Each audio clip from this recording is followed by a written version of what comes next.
If you lately went to see the Brutalist movie, or you're just going to, I bet you wonder, is that story even real? What is the Brutalist movement, and can I actually visit the Institute building that was shown in the movie? And who was László Tóth? In this video, we will talk about what was real in the movie and what was just an inspiration for the story. My name is Katya. On this channel, I often talk about creativity in architecture and art. So if you are interested in those topics, then feel free to join. I would really appreciate it. And welcome. First of all, the whole story is a fiction. There was no architect named László Tóth, and the whole plot, including the short architecture projects, was just inspired by the history and architecture of that time. And we are talking about post-war time, the second half of the 20th century. For me, the fact that the whole story was made up just makes that movie even more outstanding because the story feels very real. Yet the creators had to design everything from the scratch. And if you think about the budget they had, which was only $10 million, this is truly incredible. So I believe that film totally deserves all the recognition it gets now. So if you haven't watched that film, please run to the movies. I'll try my best not to share with you any plot details, so this video is spoilers free.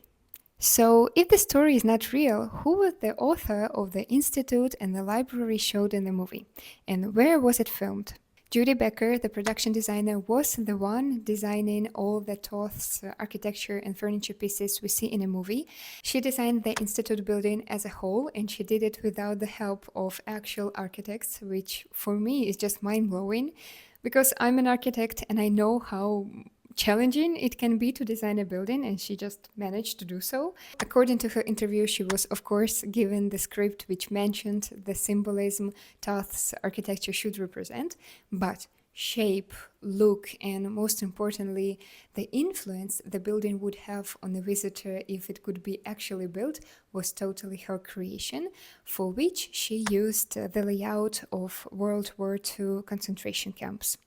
Where was it filmed? The movie was filmed in Hungary, partly due to their limited budget, and different existing buildings in Hungary were shot as they were some certain parts of the institute. For example, the reservoir for Budapest. Judy also admits that even though she tried not to be directly inspired by the existing buildings, so she would not be unconsciously copying them, she loves Brutalist architecture and was always interested in Bauhaus school. And what is the Bauhaus school? If you think that it is that European retail chain where you can buy things for gardening and home decor, then you're wrong, but there is no shame in it, because before I started architecture school, unfortunately, I also did not know what it is, but now, guys, I know things, so I will gladly share them with you. If we look in Wikipedia, we'll see that Bauhaus is a German art school. But what was so special about it, and why architecture is involved? For historical context, when we are talking about Bauhaus, we are talking about the end of the 19th century, when people were feeling like they're at the start of a totally new era, an era of steam, electricity, industrialization, and overall progress.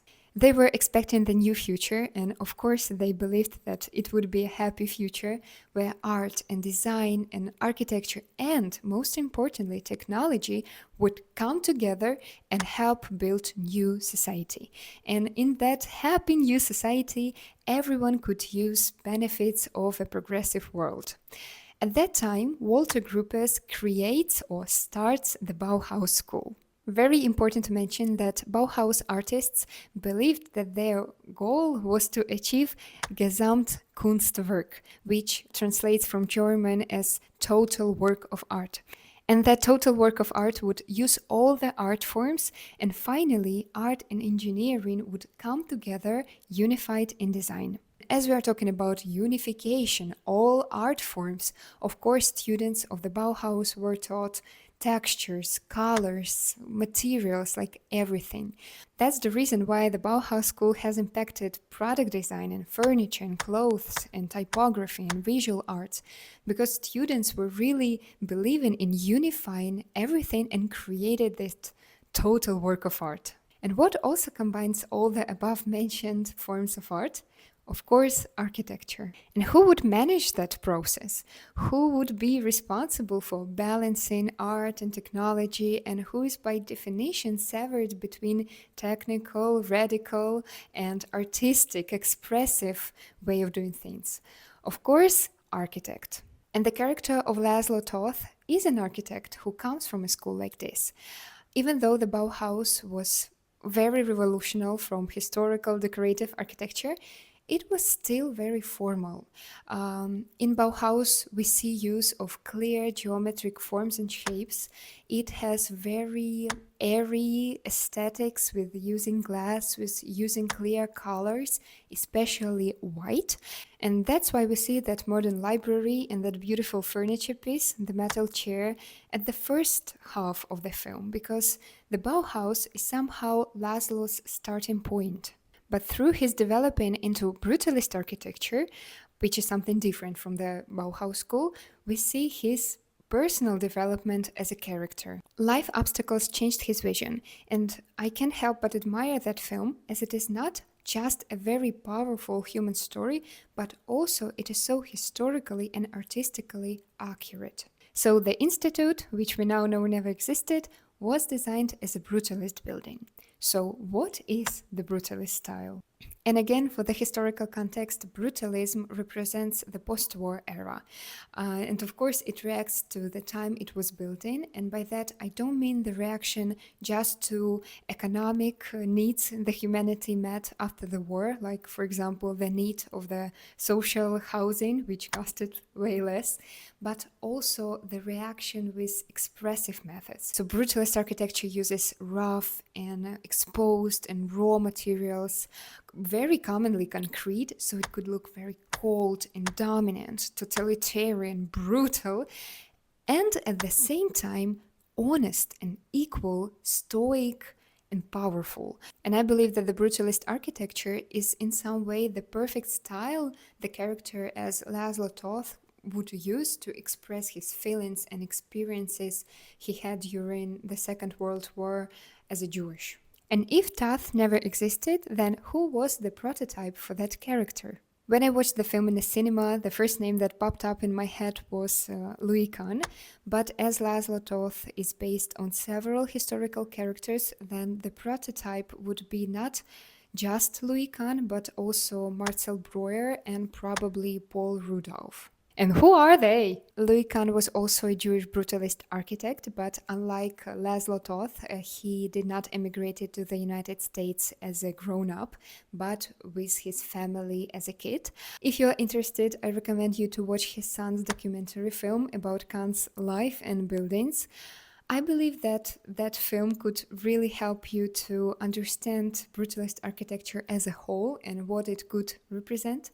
And Louis Kahn's buildings were very influenced by ancient buildings in Italy, in Greece, Egypt, and they are very monumental. For example, it is the Salk Institute in California or National Parliament building in Bangladesh.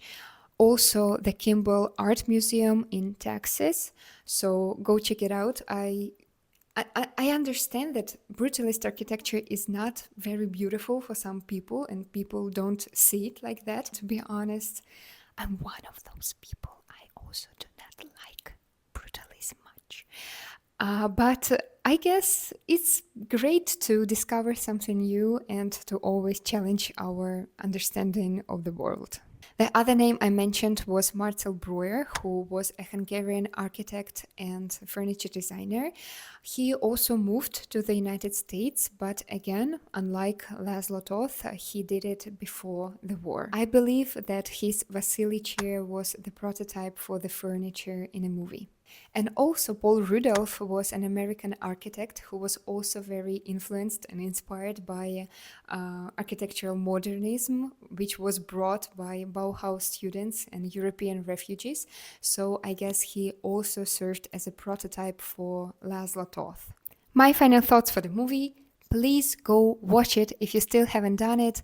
It is totally worth the popularity it gains now. I'm so glad that that movie was made, because honestly, you don't see a lot of films about architecture, which is understandable. Architecture is probably not as exciting as love dramas or multi-universes or, I don't know, action films, which is great because if everyone would be such snobs as architects happen to be, then it would be a very depressive world where we would all wear black turtlenecks, but we would have beautiful buildings, I guess. But still, I believe that through architecture, it is possible to tell very powerful and touching human stories, as this movie did. The film interests not only architects or designers, but a huge number of people, and it happens even with the low and challenging budget that the creators of the film had.